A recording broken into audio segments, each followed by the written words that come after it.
Salut la grande famille, c'est encore moi Rossi BG. Si tu es nouveau, tu es nouvelle sur ma vidéo, faut t'abonner sur ma chaîne YouTube, ma page Facebook, Instagram. N'oubliez pas de partager mes vidéos et aussi liker. Bref, la famille, il dit sortez où? Venez écouter la vérité. Cette histoire de PPTE, où on dit non, oui, où les Ivoiriens, comment dirait papa chose, comment dirait Koudou Laurent Gbagbo a tout fait, il a remboursé les dettes, etc. Oui, aujourd'hui, maintenant, où a fait des PPTE, où on décaisse comme des milliards pour donner aux Ivoiriens pour que les gars puissent en profiter, que c'est Papa Ado qui en profite. Non, c'était pas son droit, que c'était Laurent Gbagbo. Et, mes frères et sœurs, écoutez très bien cette vidéo que j'aimerais vous présenter de Papa Ado. Il dit, quand on dit le président Djepa, le président où nous-mêmes, on dit on va aller là-bas au 21e siècle. Lui, il a déjà développé là-bas et puis lui-même, il a déjà déménagé. Lui-même, il avait déjà tracé la route des PPTE. Écoutez très bien ce que Papa Ado va dire. Il va nous dire, Seigneur Papa Ado, vraiment, toi, vraiment, je ne sais pas comment je peux te qualifier quoi, parmi les présidents africains. Voici Papa Ado qui a décidé, lui-même il a pris ses propres moyens, il a pris son propre argent, il a payé son billet d'avion et il allait parler de cette histoire de PPTE parce qu'il aime la Côte d'Ivoire. Il aime son pays qui est la Côte d'Ivoire. Et il allait parler de cette histoire de PPTE que donc la Côte d'Ivoire mettez sur la liste des PPTE, mettez la Côte d'Ivoire.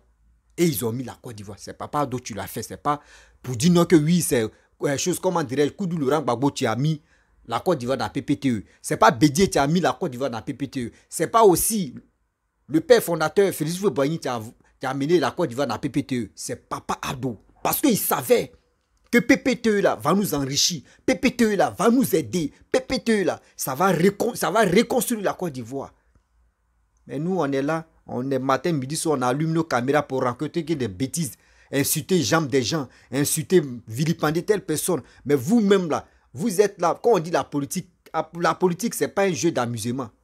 Oui, dans la politique, il y a des gens qui viennent jouer. Sinon, il y a, quand on dit la politique, les vrais politiciens, les vrais leader, les gars ne parlent pas trop. C'est ça qui est Papa Ado. La famille, écoutez très bien les dits de Papa Ado et bien avant qu'il y a quelqu'un qui va définir et expliquer terre à terre le parcours de Papa Ado.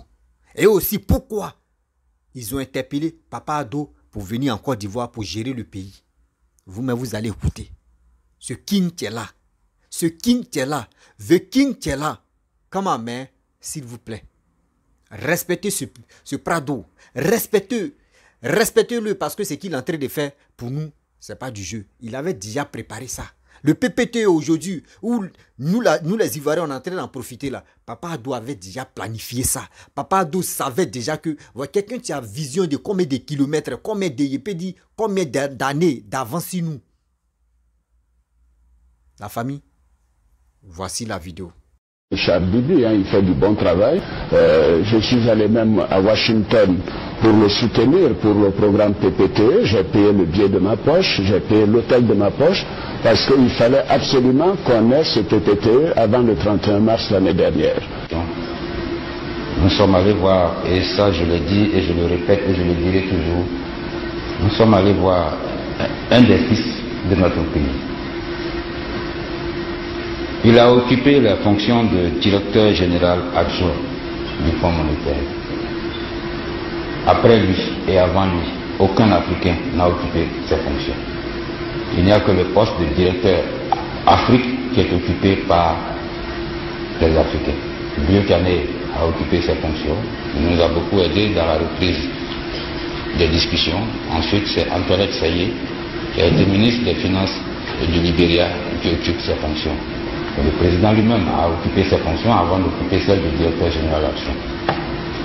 Nous sommes allés le voir pour lui dire que notre pays n'avait pas le choix et qu'il fallait à tout prix que nous puissions renouer et avoir un programme et espérer un désendettement de notre pays. Que je venais demander son soutien et son accompagnement. Rassurez-vous, je le fais avec tous les hommes politiques. Et lui particulièrement, il a occupé ses fonctions. Il peut nous aider, il peut nous conseiller, il peut nous guider. Et il a accepté de nous accompagner. Pendant la même période, il y a eu une mission du Fonds monétaire où ils étaient décidés à interrompre les travaux de transfert de la capitale de Yamoussoukro. Nous sommes allés le voir pour lui dire voilà la difficulté à laquelle nous sommes confrontés. Il a dit, nous sommes tous d'accord que Abidjan, c'est la capitale économique, Yamoussoukro, c'est la capitale politique.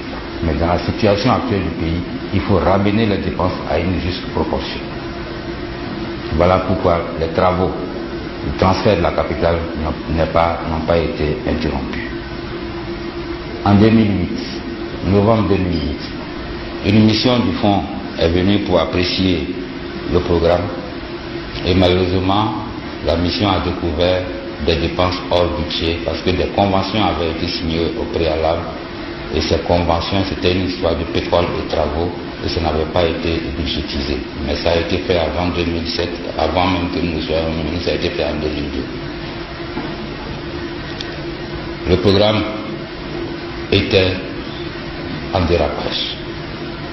La mission est repartie à Washington et il était question de rompre le programme avec la Côte d'Ivoire. Parce qu'ils ne nous faisaient plus confiance. Ils ont estimé qu'on avait caché les dépenses. Je leur ai dit, j'assume l'héritage du passé. Chez Mali, en discussion, la discussion a été très difficile. La même chose s'est passée en RDC et le programme a été interrompu pendant au moins 2 ans et demi. La Côte d'Ivoire ne pouvait plus se permettre d'attendre 2 ans et demi. Nous étions en train d'aller en situation de cessation de paiement. Nous serions tombés dans le gouffre. Et Madani Tal est là, il est passé ici, posez-lui la question. Il est allé voir le Premier ministre d'alors, M. Sorejon, pour dire aidez le ministre des Finances. Si vous n'avez pas le programme, je ne donne pas 6 mois à la Côte d'Ivoire pour être en cessation de paiement. M. Kama, vous pouvez la tester vous-même également. Et tout déprimé, heureusement, notre aîné était à Washington ce jour. Je me suis renseigné, je suis allé le trouver. Je lui ai dit que c'est terminé, c'est le gouffre pour la Côte d'Ivoire et que le programme est en train de déraper, on n'a plus confiance en nous. Il m'a dit, qu'est-ce qu'on fait? J'ai dit, j'ai donné ma parole de venir tout régulariser et tout rebudgétiser. Maintenant, est-ce qu'ils vont continuer de me croire? Là, je ne sais pas. Mais dit, tu es sûr que tu pourras régulariser en combien de temps? Je dis, en 2 mois. Mais dit, bon, vas-y, moi je passe des coups de fil. Nous avons régularisé et le programme s'est poursuivi. Il s'agit de notre président, le président Alassane Ouattara.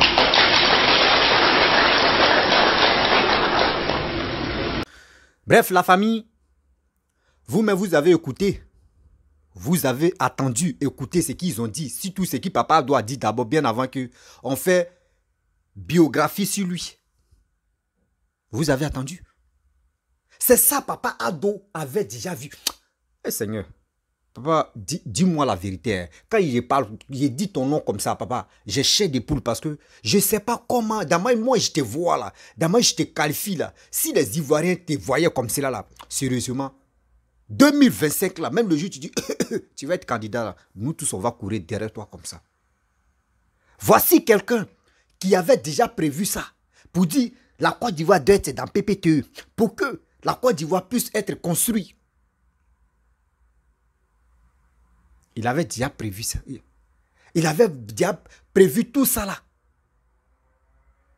Et c'est dans ça. Quelqu'un qui était au pouvoir pendant 10 années. Vous-même, vous connaissez la personne. 10 années.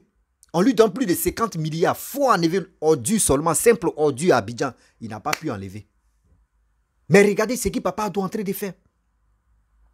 Et je vois des gens qui rentrent en contact avec moi. Non, tu ne vois pas, il est en train d'endetter la Côte d'Ivoire. Oui, on est dans PPTE. Il va nous enforcer dans le truc de PPTE. Est-ce que vous connaissez ce qu'on appelle surtout PPTE et ce qu'on dit diriger un pays et ce qu'on appelle, oui, je suis un président pour développer mon pays. Est-ce que vous connaissez ça? Vous ne connaissez pas. Vous êtes fanatique. Vous êtes fanatique. Dieu même a fait. Dieu merci. Je remercie le bon Dieu. Après la mort de Félix Houphouët-Boigny, après la mort du père fondateur Félix Houphouët-Boigny, il y a quelque chose que les Ivoiriens n'ont pas compris. Il y a quelque chose que l'Ivoirien n'a pas compris. Quand Félix Houphouët-Boigny est mort, Le père fondateur est mort. C'était Alassane qui allait prendre le pouvoir. Mais tellement que ils ont changé des trucs. On dit non, c'est pas telle personne. Oui, on dit oui. Quand le président meurt, ouais, telle personne qui va le remplacer. Quand Félix Houphouët-Boigny était malade là, ils ont trouvé terrain dans la tête pour mettre Bédié là. On dit dans la vie, quand tu n'as pas de l'expérience, et puis on te prend, on te mêle, viens gérer là, tu te perds dedans. C'est comme ça Bédié a pris le pouvoir. C'est là maintenant, ils ont commencé maintenant, on dit non. Ils ont signé, ils ont parlé de leur décret, on dit oui, décret là, on dit décret numéro tant, décret numéro tant, oui, ton père doit être ivoirien, ta mère doit être ivoirienne, des mères, pères, tout ça là, doit être ivoirien d'abord, ton sang doit être ivoirien, bien avant que tu deviennes président. Tellement que pour enlever Papa adouci la liste. Mais quand il était premier ministre, quand il soutenait le président, le père fondateur, ça là, vous n'avez pas parlé. Parce que vous avez vu dans vos têtes là-bas, parce que c'est un nordiste, oui, c'est un burkinabé, il est ceci, il est cela. Aujourd'hui, ceux mecs qui ont fait ça là, ceux qui étaient dans le coup d'enlever Papa Ado, même si plan politique ivoirien là, aujourd'hui les gars regrettent. Les gars le regrettent aujourd'hui. Pour dire, si on savait, Dieu merci, je vous dis toujours, Dieu merci que Papa Ado n'est pas mort. Dieu merci, ils ont tout fait ça là, Papa Ado n'est pas mort. Mais malgré ça, Papa Ado, lui, il a pris son mal à patience. Il a créé son parti, c'est qu'on appelle RDE, ils ont créé RDE, mais il allait prendre, ils l'ont pris, on dit bon d'accord, on dit oui, tu es tentant, viens, tu vas être à la tête de RDE. Et ils l'ont mis à la tête de RDE. Avec ça là, il n'a pas dit non, il va faire les muscles. Oui, pour faire ceci, pour faire cela, non. Tu sais, quand tu es béni, d'Allah, quand tu es béni de bon Dieu, je vous le jure, quel que soit Alpha, ton temps va arriver. Voici son temps, tu es là. Voici son temps, tu es là. Bédi est venu là. C'est pas Ado, mais tu es venu de chasser. Hein? C'est pas Ado, tu es venu de chasser. C'est les Ivoiriens mais qui ont dit non. Mais Bédi, ça fait tant, tu es en train de faire ça là. Il y a des gens qui m'ont appelé pour me dire oui, quand Bédi était au pouvoir, Bédi a vendu beaucoup de choses. Bédi a vendu des bateaux. On avait plusieurs bateaux. Bien avant que Papa Félix, le père fondateur, meure, on avait des bateaux. Mais quand Bédi est venu au pouvoir, Bédi a vendu ça. Les gens ne parlent pas de ça. Quand tu vas parler, oh non. Les gens ne parlent pas de ça. Gbagbo est venu. Gbagbo nous a montré quoi? La facilité. Gbagbo nous a montré quoi? Gbagbo pensait que oui, venu au pouvoir, parce que quand Félix Houphouët-Boigny était au pouvoir, Gbagbo parlait de la part de gâteau. On n'a qu'à, oui, gâteau là, oui, la part du gâteau, on n'a qu'à partager, Lui, il pense que quand il vient au pouvoir, c'est comme ça, on partage. C'était l'erreur de Laurent Gbagbo, tu es là.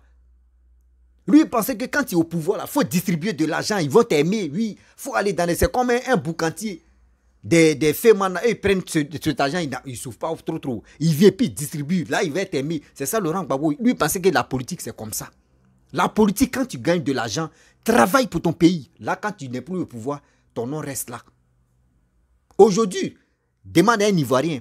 Je n'ai pas dit demander aux Ivoiriens clochards qui connaissent la vérité, qui font semblant de ne pas connaître la vérité là. Je ne parle pas de ceux-là. Demande à un Ivoirien qui aime son pays, qui est la Côte d'Ivoire. Il faut lui demander, entre combien de présidents qui ont passé là, qui a travaillé? Qui a travaillé? Ils vont te dire c'est Félix Houphouët-Boigny, le père fondateur, plus Papa Ado. Plus Papa Ado. Ils ont tout fait. Ils ont enlevé Bédi au pouvoir. Quand ils ont enlevé Bédi au pouvoir par la force là, par coup d'état là, Gbagbo a soutenu, non? Vous qui parlez là. Gbagbo dit oui, coup d'état est bienvenu. Coup d'état est bienvenu. Je vois des gens qui font des vidéos pour dire, qui laissent les commentaires pour dire non que oui, un militaire, quand il vient au pouvoir, nous on n'aime pas le coup d'état. Oui, quand un militaire vient au pouvoir, c'est pas bon. Mais vous, ceux qui parlent ça là, vos leaders qui parlent de ça aujourd'hui là, demandez à vos leaders que hier là, vous voyez ce que vous avez dit, hein, que coup d'état est bienvenu dans un pays. Coup d'état militaire est bienvenu dans un pays. Quand il vient au pouvoir, c'est bienvenu. Mais je vois les Maliens, les Burkinabés, les Guinée-Conakry, etc. Eux, le président, c'est un militaire. Mais acceptez aussi. Nous-mêmes, en Côte d'Ivoire, on a connu aussi Guéhi Robert. Guéhi Robert a géré le pays, qui est la Côte d'Ivoire. Guéhi Robert a géré la Côte d'Ivoire. Donc les autres aussi. Si on dit non que oui, c'est Assimi Goïta qui est le président, et puis on reconnaît que c'est lui qui est le président depuis combien de temps, et puis on s'en a combien de temps même il est au pouvoir. Acceptez-le. Acceptez-le. Eux, c'est leur choix. Acceptez leur choix. Nous, d'abord, on a accepté. Jusqu'à Gbagbo même a félicité pour dire non que oui, le coup d'État est bienvenu en Côte d'Ivoire. Mais après ça, là, ils sont allés dire quoi dans l'oreille de Guéhi même a dit quoi. Guéhi dit non, lui, il ne veut pas être candidat. Hein. Lui, il n'est plus là pour dire non qu'il va gérer le pays. Mais quand il a goûté, il a pris goût là, il dit, il va être candidat. Avant d'être candidat, Guéhi a dit quoi? Ils ont mis dans ses oreilles que oui, Alassane il n'est pas ivoirien. Hein. Il n'est pas ivoirien des mers ou de quoi là même là. Il faut l'enlever sur la liste. Non, il ne faut pas, il va participer. Dans ça, là, Alassane n'a pas parlé.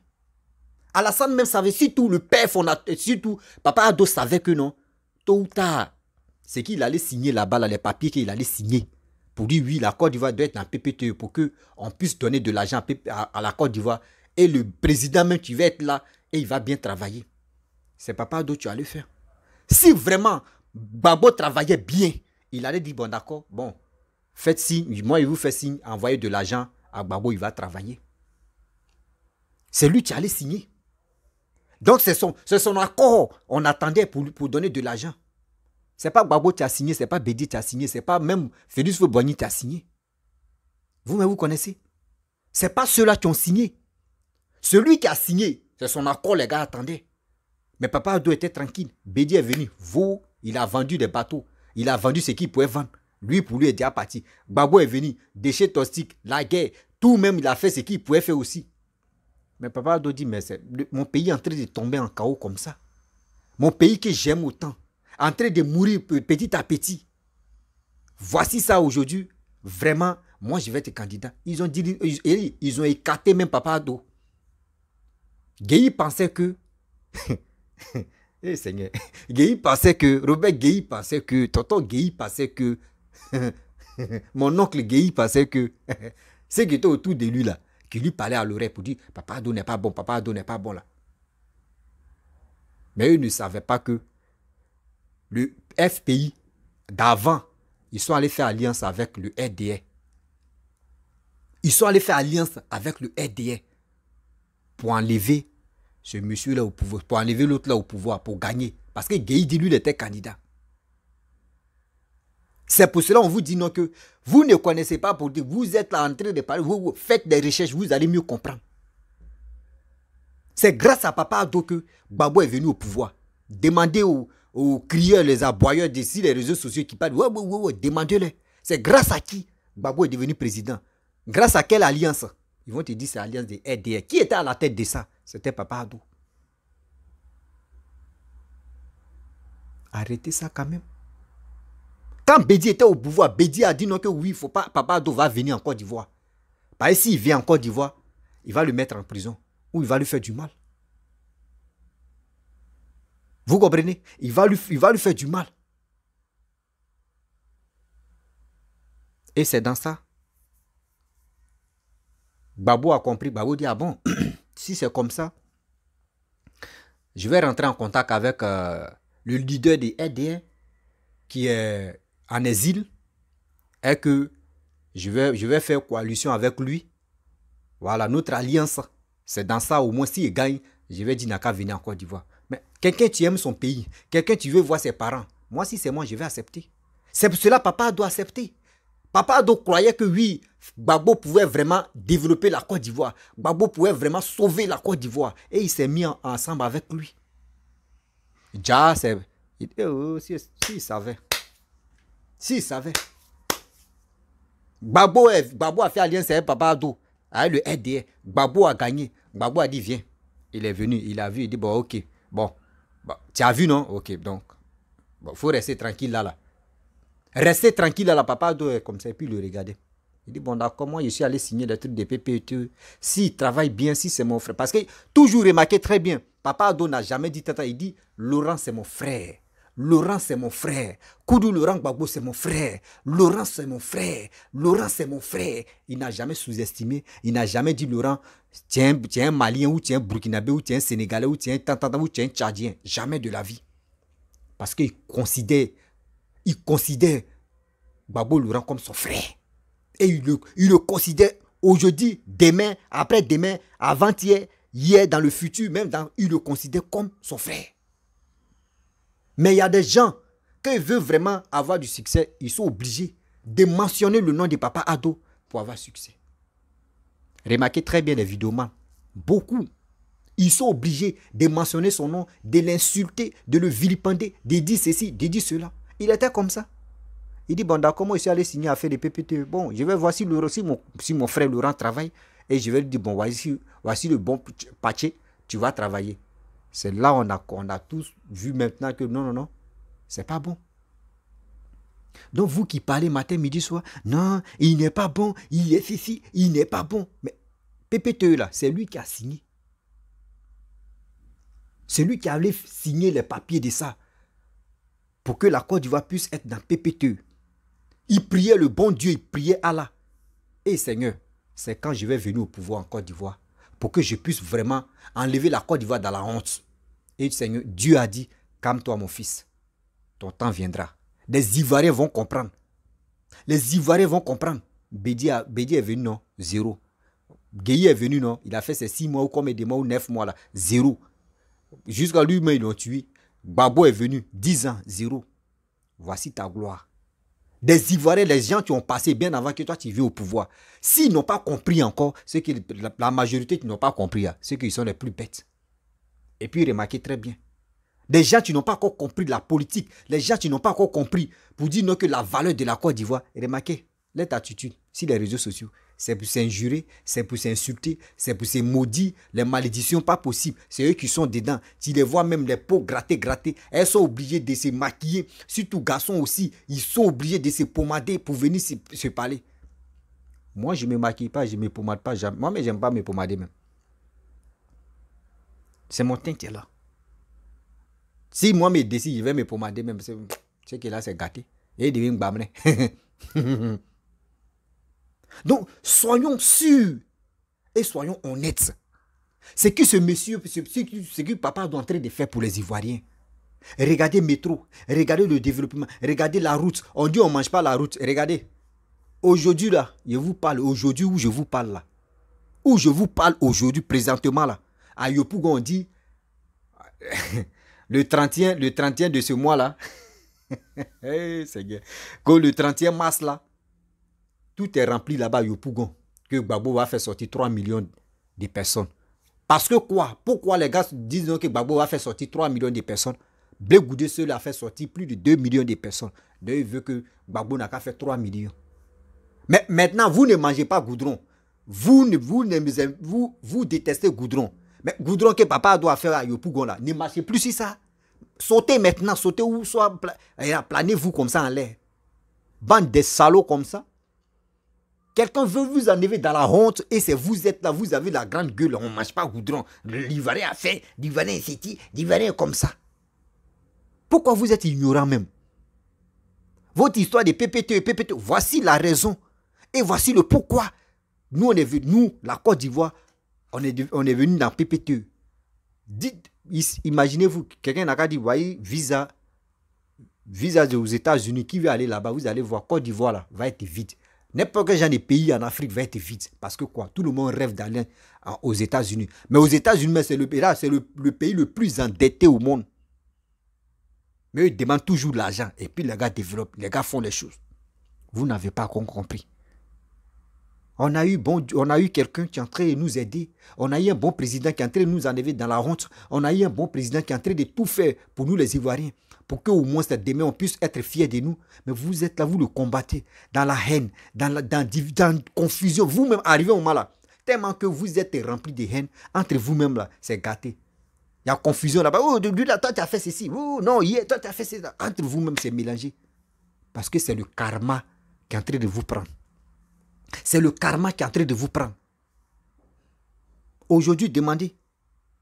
Je ne peux pas citer des noms. Mais il y a des pays là qui rêvent même d'avoir Papa Ado comme président dans leur pays.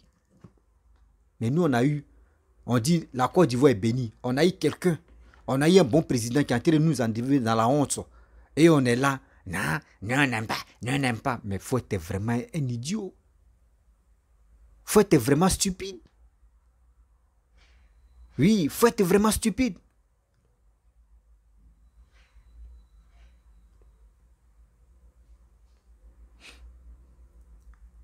Faut être vraiment stupide pour faire ça. Vraiment, la famille.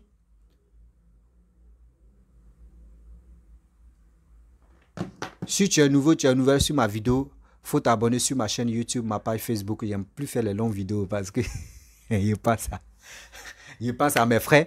Donc, je remercie des gens qui me contactent en Messenger ou soit si mon numéro WhatsApp, parce que mon numéro WhatsApp, je n'aime plus ça. Mais si vous fouillez mes anciennes vidéos, vous pouvez trouver mon numéro là-bas. On peut échanger. Demain, tu viens là, c'est comme ça. Moi, je te reçois. Voilà, si tu viens, voilà. Moi, il te reçoit comme ça, voilà. Si tu viens en Wokoko, moi, il te reçoit en Wokoko. Donc, la famille, je vais m'arrêter là. Aimons-nous, voilà, aimons-nous vivants. N'attendons pas la mort de quelqu'un pour dire si on savait. Voici quelqu'un qui est en train de tout faire pour nous les Ivoiriens. On doit vraiment le soutenir.